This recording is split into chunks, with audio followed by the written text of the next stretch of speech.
So I'm doing a head gasket job on this engine, and I sent the block out to get professionally surfaced. It had some warpage to it, and the surface wasn't all that great. And I'm going to be using an MLS gasket here, so it has to be as good as it can get. But, you know, a lot of guys will take that step and get the head sent out. But the question is always, you know, what do we do with the block? We don't want to really double our work here by pulling the block out of the car. Understandably so. I really don't want to pull the block out of the car.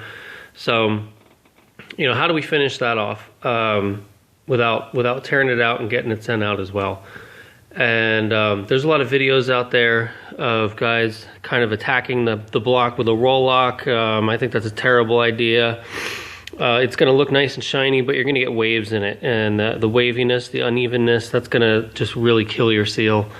And then there's other guys that are hitting it with sandpaper, nice big flat blocks, either of steel or something like that, so you get it nice and smooth.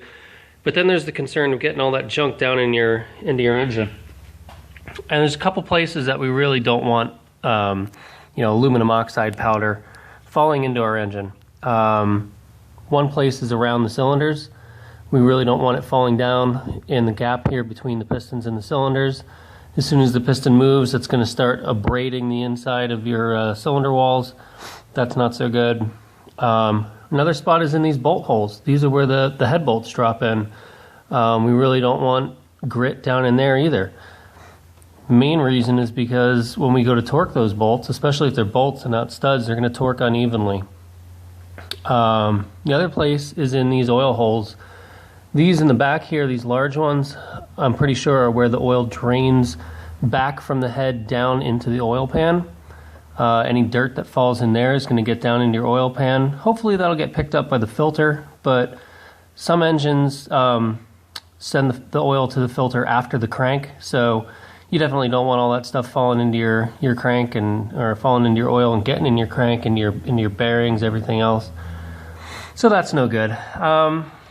And then there's these little holes back here. There's this one right here, and there's this one right here, and I'm pretty sure that's where the oil pressure comes up from the block into the head and feeds all the bearings in the head.